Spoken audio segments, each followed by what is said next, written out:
Saya mulai kajian hari ini dengan ayat pertama, yaitu surat 54 ayat 3. Baik, silakan. Bismillahirrahmanirrahim. Surat Al-Qamar ayat 3.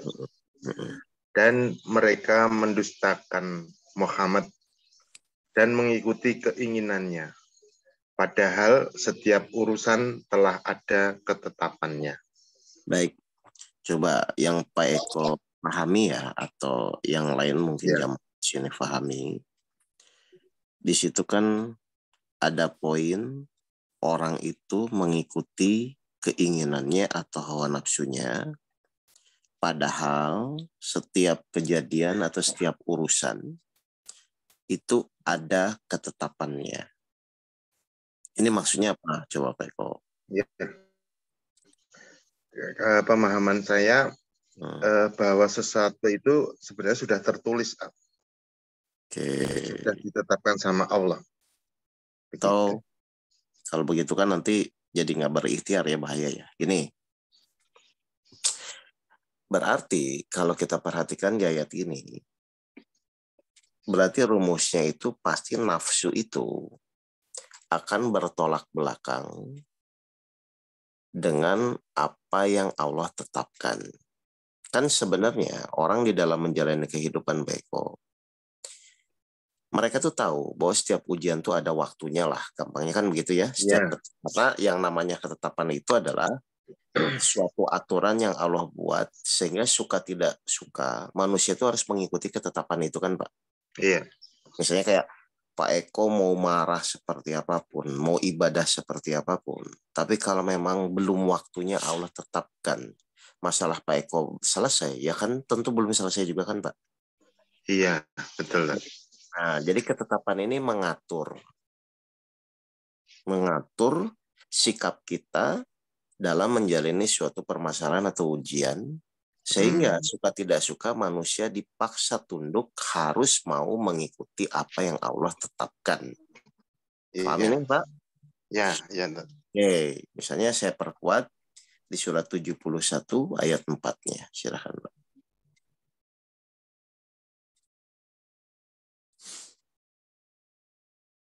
Tujuh puluh satu ayat 4.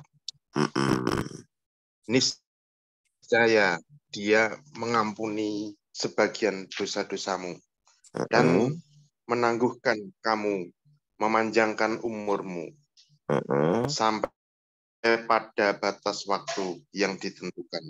Sungguh ketetapan Allah itu apabila telah datangmu mengetahui.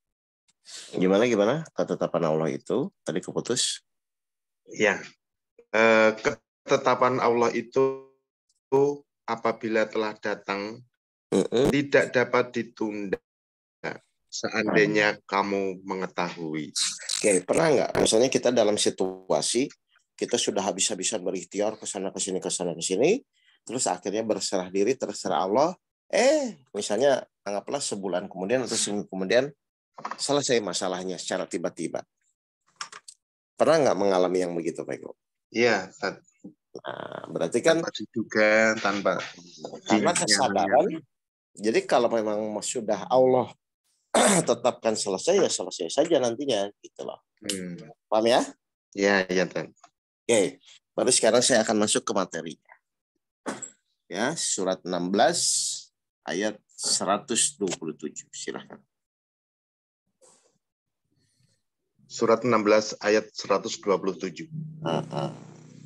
Dan bersabarlah Muhammad, dan kesabaranmu itu semata-mata dengan pertolongan Allah. Nah, apa maksudnya Pak Eko? Ya, semuanya pokoknya sabar dan Allah pasti menolong. Bukan. Coba dibaca lagi. Dan bersabarlah Muhammad. Dan kesabaranmu itu semata-mata dengan pertolongan Allah. Nah, apa maksudnya? Ayo, silakan Bapak Ibu juga mau jawab nggak Pak? Paham nggak Pak Eko? Ya, jadi sabar itu ya hanya semata-mata kita mengharap pertolongan Allah begitu tadi. Coba, nggak apa-apa kok. Oh, iya. Coba gini, santai aja nih, Ya. ya. Coba sekali lagi. Dan bersabarlah Muhammad. Dan kesabaranmu itu. Dan kesabaranmu itu berarti Nabi Muhammad bisa sabar itu karena apa? Ya semata-mata menghadap pertolongan Allah gitu. Bukan. Di ayat itu kalau coba ya pelan-pelan ya. Kan ayatnya itu dan bersabarlah Muhammad. Berarti kan Allah nyuruh Nabi Muhammad bersabar kan? Ya.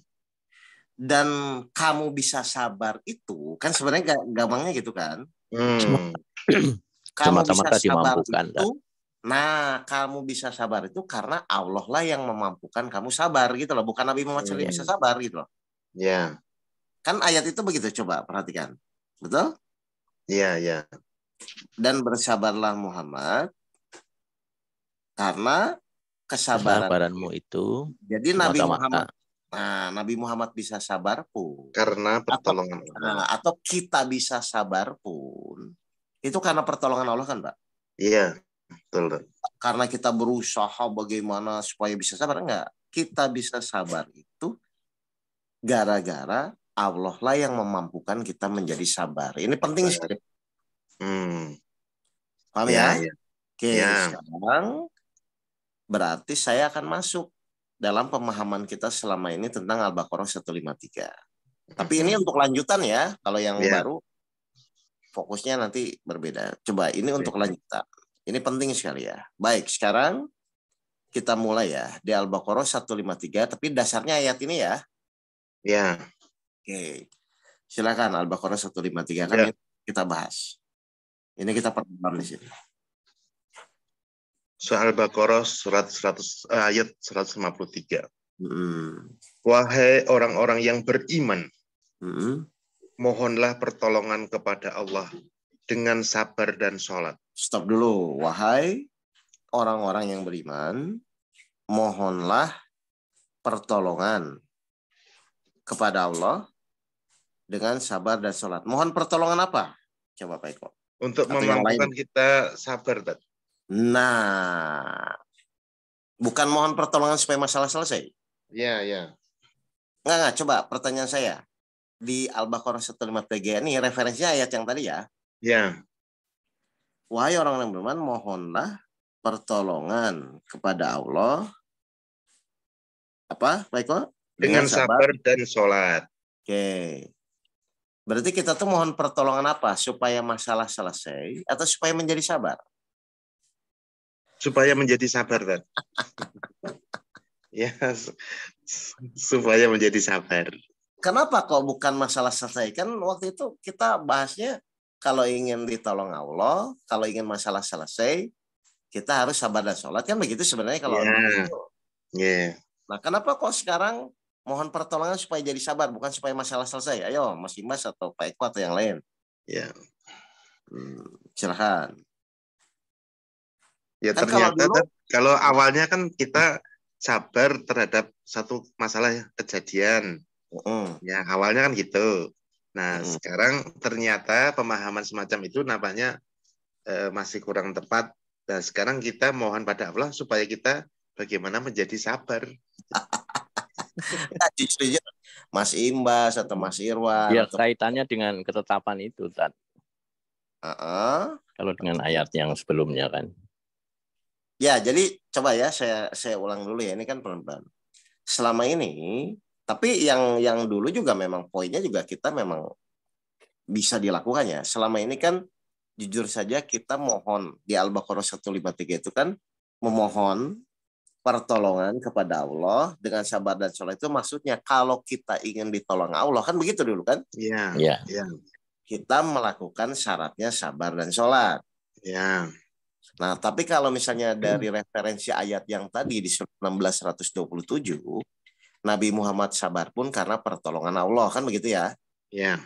Berarti kalau sekarang, ini tidak ada yang salah ya dua-duanya ya? Iya.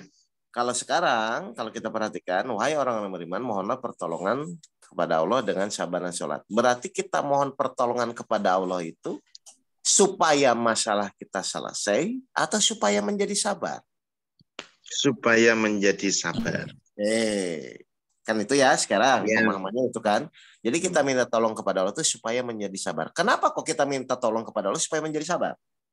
Karena sabar itu sebenarnya ketetapan Allah. Oke. Karena kalau orang sudah sabar masih merasa bermasalah nggak Pak? Nggak masalah. Nggak masalah. Kan begitu masih Mas. Ya. Berarti kalau misalnya orang sudah merasa sudah sabar tapi masih merasa bermasalah, berarti dia belum ditolong Allah untuk menjadi sabar kan? Ya. Iya. Paham nggak nih Pak Eko? Masih Ya. Mas? Ya. Jadi intinya adalah apapun masalah yang kita hadapi, sepanjang apapun atau misalnya selesai belum selesai pun, kalau kita sudah menjadi sabar, beres nggak sebenarnya? Beres. Beres karena kita sudah Ya. tidak merasa bermasalah dengan masalah itu kan? Nah, Ya. coba setelah Bapak Ibu mengerti, ayat lanjutannya apa? Coba kata-kata berikutnya apa?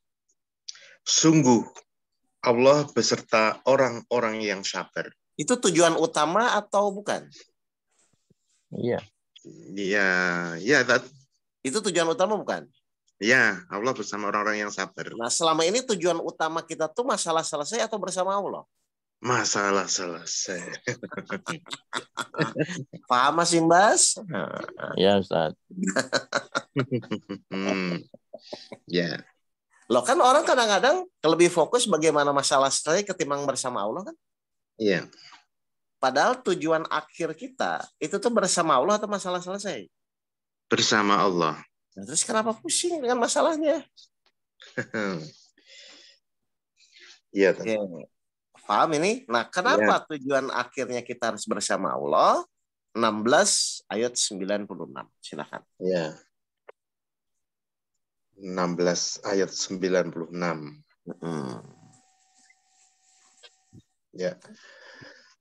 Apa yang ada di sisimu akan lenyap. Dan apa yang ada di sisi Allah adalah kekal. Oke, terus? Dan kami pasti akan memberi balasan kepada orang yang sabar dengan pahala yang lebih baik dari apa yang telah mereka kerjakan. Jadi nanti yang lenyap apa, Pak? Ya, semuanya Allah yang akan menyelesaikan itu. Yang lenyap itu solusi, masalah, itu kan hilang tuh nanti berjalannya waktu kan, betul? Iya. Yang kekalnya apa? Yang Allah, yang ada di Allah. Bukan di ayat ini. Apa yang ada di sisi kita itu, misalnya kayak solusi masalah selesai kan itu semua juga akan hilang berjalannya waktu ya. Muncul lagi masalah baru kan begitu ya. Tapi yang di sisi Allah itu kekal.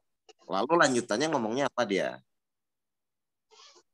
Dan kami pasti akan memberi balasan kepada orang yang sabar dengan pahala yang lebih baik. Nah, jadi yang kekal apanya? Balasannya Allah. Yang kekal pahala sabarnya kan? Iya, pahala sabarnya. Berarti berkaitan dengan ayat di Al-Baqarah 153, berarti tujuan utama orang itu menyelesaikan masalah atau sabar? Sabar.